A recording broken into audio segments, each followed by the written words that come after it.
Hey there, it's another beautiful day. Let's watch some stuff. Wait a second, this is major.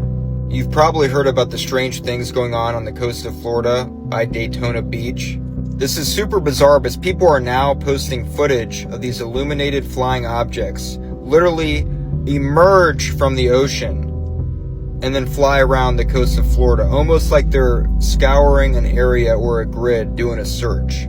And the Navy has already claimed that on sonar they're seeing a large object, maybe it's a vessel or a submarine, that keeps showing up on sonar and then it disappears and then it'll show up again. They're not sure if it's a sunken ship or if it's something that is more than meets the eye.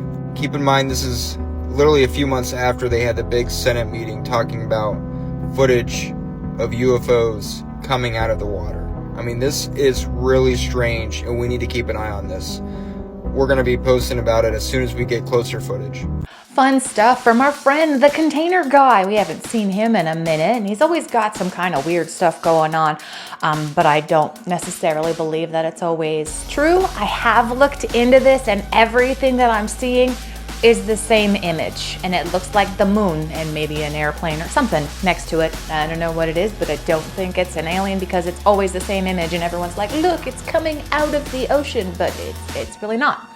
So I'm gonna label this one as a little bit of BS. Actually, a lot of bit of BS, unfortunately. The moon landing was faked. We did it to say that we beat the Russians in the space race. The moon landing was real, but when we got there, we encountered extraterrestrial beings who essentially told us that we were not allowed to be there. So NASA then had to edit out the footage with the aliens in it and replace it with some footage that was filmed in a Hollywood studio, so it's really a mix.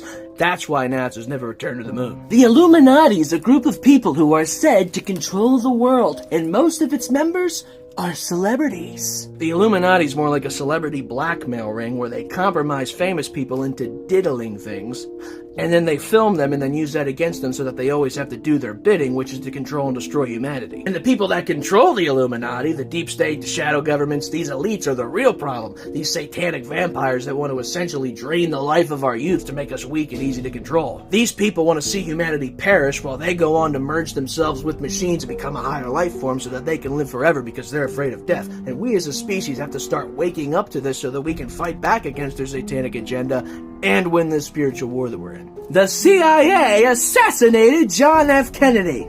Yes, the CIA assassinated Kennedy. Everybody knows that. Now, you're not going to believe this, but I didn't know about the whole moon landing aliens or their thing. Now, I've always said there's probably aliens up there, but I like the way that he said that.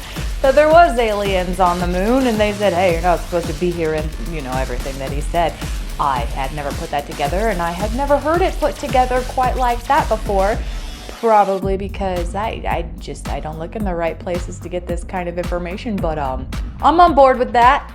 The unsolved mystery of Loretto Chapel. So this chapel was being built in New Mexico, and the French architect who was building this chapel, he all of a sudden died, and he did not complete the staircase to the choir loft. The Sisters of the Loretto Chapel, they pray for 9 days and they pray to St. Joseph that someone is sent to build these stairs so the chapel can be complete. At the end of the 9 days of prayer, this man comes in from across the desert riding a donkey, walks into the church and he says, I was sent here to build stairs. He built these stairs in 3 months and just dipped. The sisters said that they didn't pay him. The sisters went to the lumber yard and said, do we owe you anything? They said this man never came and got wood from us, and there's not a single nail used on this staircase. And then the curator of this chapel, he brought in over 120 experts in making spiral staircases. They said we don't know how to do that. At the end, these sisters believed that Joseph himself came because he was a carpenter. I thought that was just a story, but actually it does exist. There's this really awesome staircase at this Loretto Chapel in New Mexico, and it doesn't have any support poles, and carpenters are like, hey, it defies gravity, it makes no sense. And this guy really was a mystery. Or maybe it was a miracle. I don't know.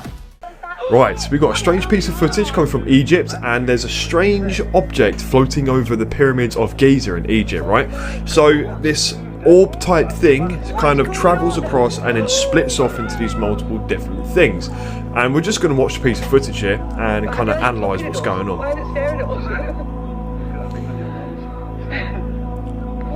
It looks diamondish. You've got like an orb here, another one above that. Is it on fire? Is this something burning up and then kind of splitting off?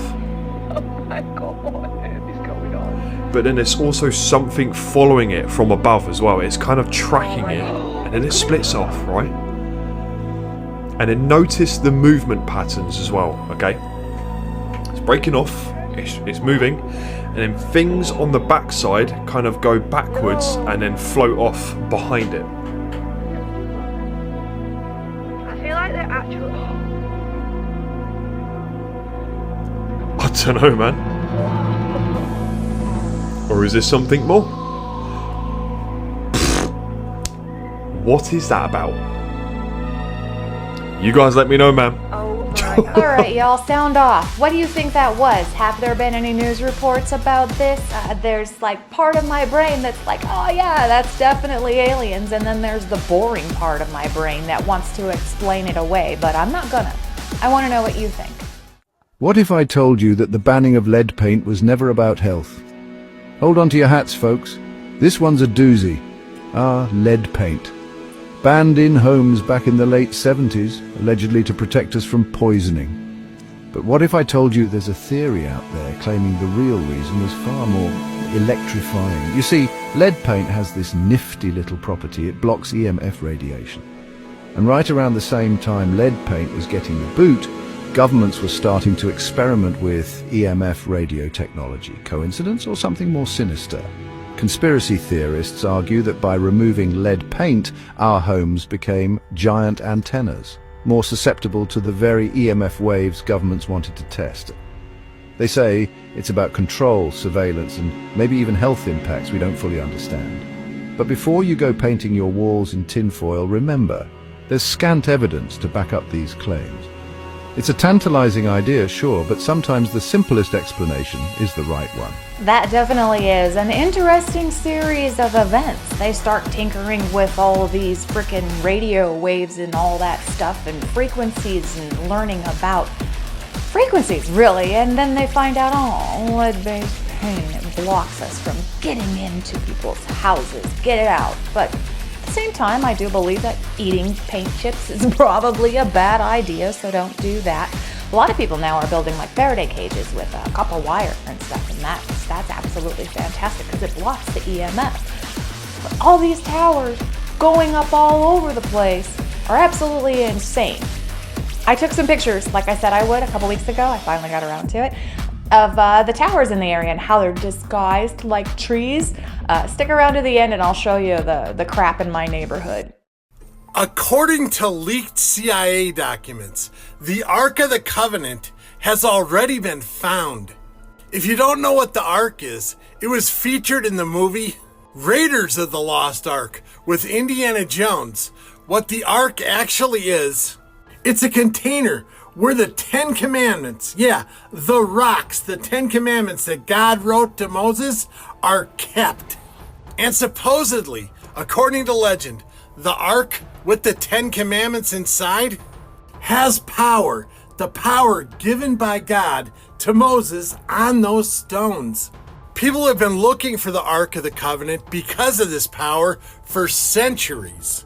And now because of these leaked CIA documents, it seems like it may have already been found. Now I'm not an expert on this, but according to the movie Raiders of the Lost Ark, any army, no matter what, with the Ark in front of it is invincible. So you can see why people might want the thing. Okay, Bushkis, let me know what you think in the comment section. Shabadoo! Shabadoo, Joe. Shabadoo indeed. Now, I feel like we may have covered this already, but you know me, I love redundancies. And it's a fantastic breakdown of what this Ark of the Covenant is, presumed to do. Like, it's going to give the army, undefeatable powers, which is absolutely fantastic. And like I probably always say, because I refer to Indiana Jones a lot, one of my favorite series, We already have the Ark of the Covenant, and it is guarded by top men. Okay, I need your help. This is going to be about the Mandela effect, and this has been really eating at me for a long time now, and I just want to know if anyone else out there has the exact similar experience. If you don't know what the Mandela effect is, please go and look at it. So there's two things I'm going to bring up. One is in Dazed and Confused, they're spinning the globe. I forget the actress's name. And right next to Australia, there's a large landmass, okay? I don't know the name of this landmass, but I have a 100% 10 out of 10 memory of that actual massive landmass on a globe. And I don't remember ever actually learning about it, but I 100% know it was on the maps and on the globes in elementary school and even I think through middle school. I'm 41. So, does anyone else remember that 10 out of 10? I'm going to see if I can find a clip of that from Dazed and Confused. Second thing is exact same memory. Maybe not 10 out of 10, but 8 out of 10. I distinctly remember looking at the top half of Russia area and seeing, you know how they had the different topographical maps on the globe. I don't know if topographical is the right word, but they actually had 3D pop-up of like the mountain ranges and things like that. You could run your hands over it and it was like bumpy, right? And they had different names, right? And I don't remember why they have different names for the different masses, but there was Tartaria, I swear to God, on like the middle of the top half. And then I remember next to it, maybe in smaller letters, like the USSR. And then now, of course, you know, Mother Russia, right, is all you see. Does anyone else actually have a specific memory of like that map? Now, I can go down the rabbit hole and I can find you know, screenshots and you know, other creators, and of course, talk about it in pictures. But I want to know anyone that's actually experienced, viscerally remember that. Please hit me up. All right, my guy. I'm in that same age area. And I don't remember any of that stuff. I don't remember Tartaria being on any maps. I also don't recall any landmass being next to Australia, but it is super fantastic that in Dazed and Confused, that was there. But you gotta consider the movie. I just did a tiny bit of digging, a really tiny bit, and on Reddit they posted that the same globe image was used on an episode of Mad Men. So maybe it's an Easter egg of some kind. So am I the only person that finds these type of pictures pretty interesting? And they always happen to be pictures of the planets, the universe. And they always happen to look like a certain, you know, body part. Maybe it's just me. Maybe I'm looking too far into it, but... No? Don't see it? You gotta see it. You have to see it. Still no? I know you see it now. You have to see it.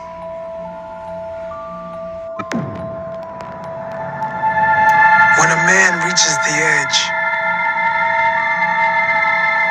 after he goes as far as any man can possibly go,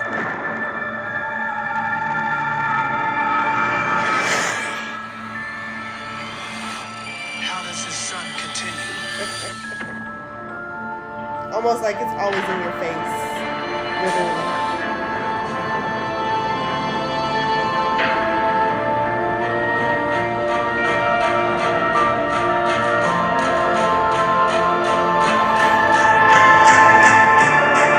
Are you paying attention, or do they have to spell it out for you? That makes me think of that saying that there are more atoms in your eyeball than there are stars in the visible sky. And it's not necessarily fact, but if you think about it, what if one of those atoms inside of your eye is a planet? And then make that bigger. Are we inside of an eyeball? It's absolutely fascinating to ponder.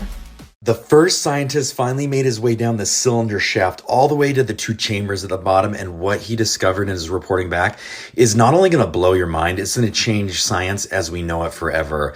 They were going to send an AI robot down the cylinder shaft, but a doctor, one of the archaeologists, Dr. Remy Demi, said, nope, send me, because there might be some complexities or sequencers that we have to navigate, and we need a human to be able to do it. And so they packed him plenty of food, they gave him a camelback and some prime energy drinks, and they sent him down. It took him about a week to get down. And he's saying that the stairs, the precision of the stairs, he doesn't know how ancient Egyptians had that technology. And he did say it spiraled down. But when he got down to the bottom chamber, he said one of them was full of a pool of a deep blue color. And there was a bunch of perfectly preserved bodies floating in it. He said you can even see the color of their irises. And there was a strong desire that he had to get in the water himself. He said it was super alluring, but he refused and fought it. But what happened next is crazy. If you buy that, I got a bridge I'd like to sell ya. Busting out the big guns for this one. Boom. Major BS here. It's pretty funny though. So it looks like we may have an ancient virus to thank for our ability to have complex thoughts. Vertebrates developed something called myelin, but scientists were really confused about how this came about because it didn't seem like it was something that just evolved. It very suddenly appeared and gave us the ability to have super fast neural impulses. And what it is basically a sheath around the nerves. Vertebrates developed this like 500 million years ago, and it's what makes animals like dogs and dolphins, which are super complex, problem-solving, amazing animals, versus something like a slug or a starfish. No offense. Maybe the world would be a better place if we all stayed slugs.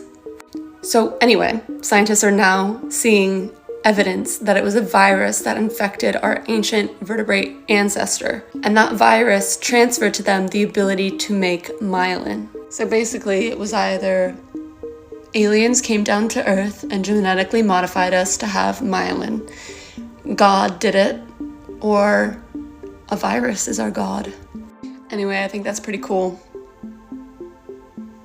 And it really just highlights the terrifying and awesome, in the truest sense of the word, qualities of a virus. Since becoming a carnivore, I've learned about this myelin sheath, which I never even knew existed.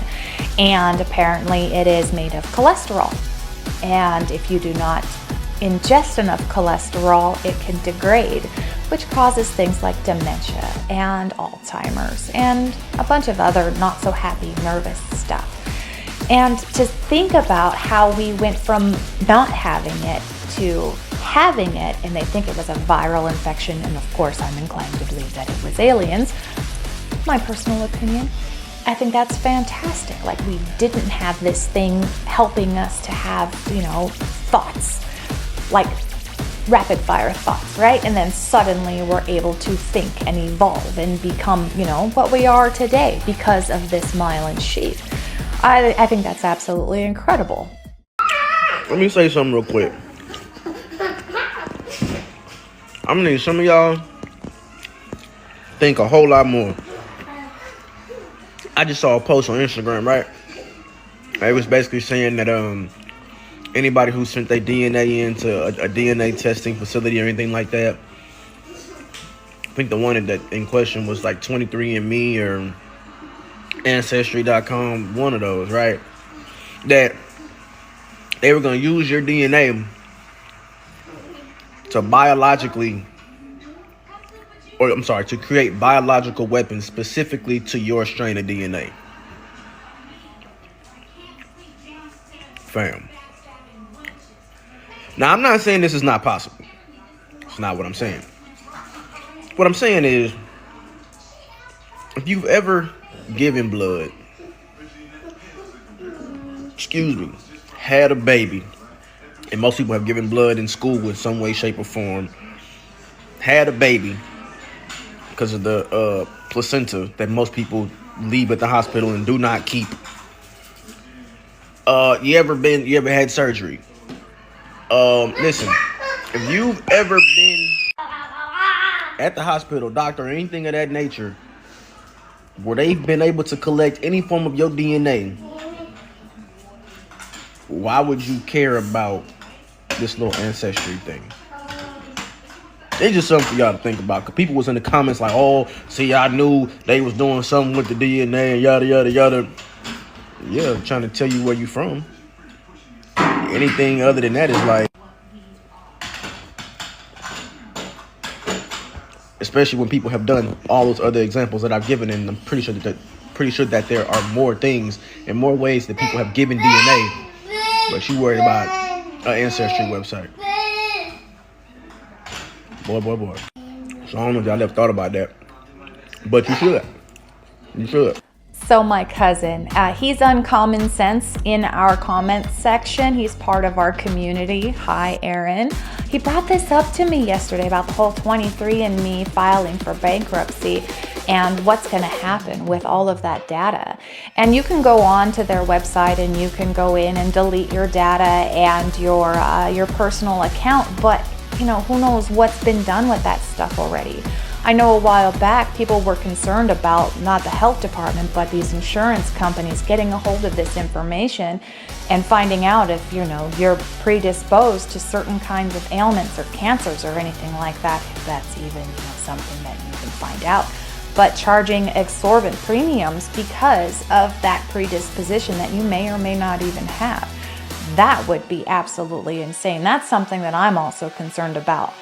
But, you know, they've probably already had your DNA and been doing whatever they wanted to do with it for why, I don't know. But, yeah, this is possible. The real reason they launched mass DNA collection programs was to find and neutralize threats before they wake up. Look at what happened the moment DNA testing became popular. Intelligence agencies gained access to private DNA databases without consent.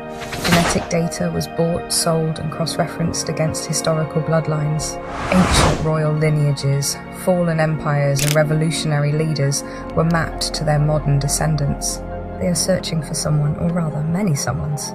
The ones who opposed the system before. The ones who once sat on thrones they were never meant to return to. The ones who have the power to remember and fight again. And if they find you in their system, they act before you do.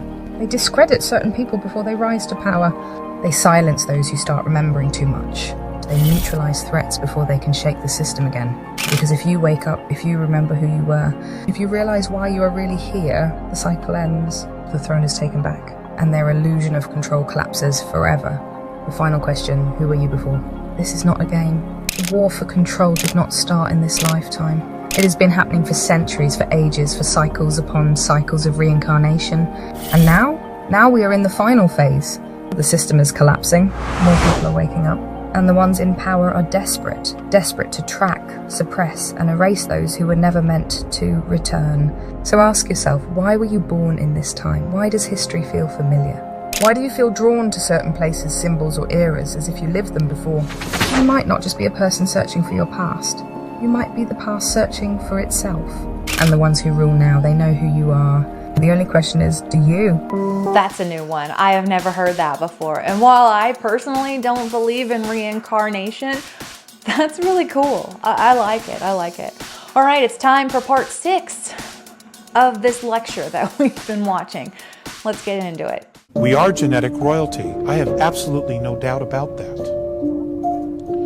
And that in itself is remarkable, especially when you consider when we've lived on this planet, everything that we've been taught about who we are. Religions have punished us profoundly. Science says we're just a pool of chemicals that was created by a mistake.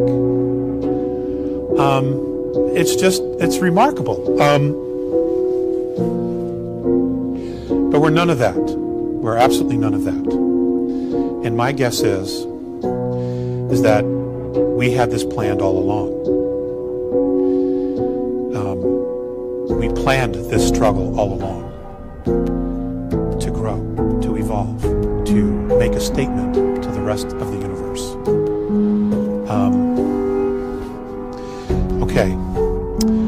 I want to share, in their words, some of the things that they've shared with me. I'm going to talk about consciousness. The most necessary action for all of your Terran races who are aware is to do what you are capable of to illuminate your degenerated societies. Consciousness is your scale. It always provides balance, which does not ever fail. It speaks to those who listen and tells them what to do and what not to do. Not to one or all beings who choose to be evolved. The administrators of your government are responsible for professional order, but not your moral codes of order. The key to your happiness, Terrans, is in the hands of your own consciousness. We have perceived that you Terrans have arranged your lives not according to yourselves, but according to others. Your disappointments are due to this fact. This kind of conduct of yours is what is limiting your races. Each one of you is a free soul, a free consciousness. No one is the servant or slave of anyone else, though the hidden ones would trick you to believe otherwise. Mutual respect is imperative for a healed planet and race. Our help is being extended to you if you so want it.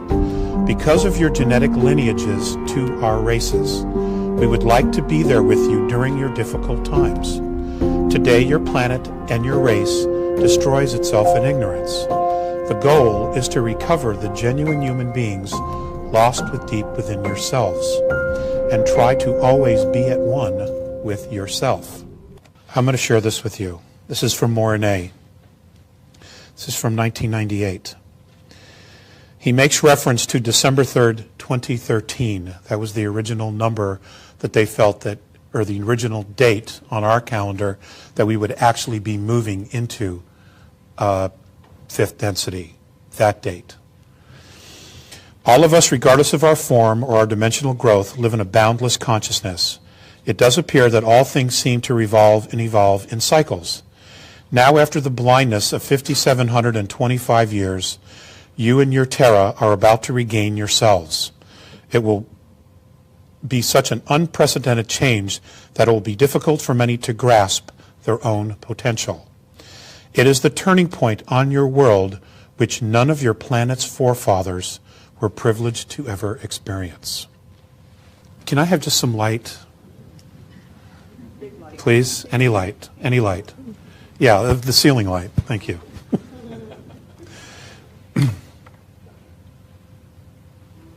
Okay, that's good. Thank you. That helps me.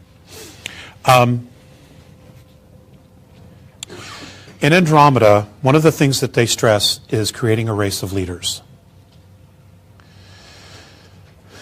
In that leadership, everyone has a responsibility to not only be a leader themselves, but to make a leader of everyone else. And in that, everybody moves together. There may be varying different degrees, but everybody moves together. This is something that they have stressed over and over and over again. They've also stressed being as close to nature as possible. You folks here in Hawaii, that's really easy. And you live in an incredible place.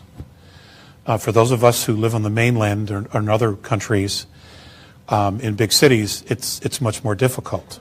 Well, that was a super positive message he brought back from the aliens. Obviously, 2013 has come and gone, and I don't recall anything spectacular happening in December of 2013. If you do, please let me know. We'll finish this series up on Monday. It's the final part. For me, I'm calling it. Thank you so much for sharing your time with me. Please come on back in a couple of days. So we're going to watch some new stuff. I'll say different things, and it's going to be fantastic. Until then, have a wonderful day.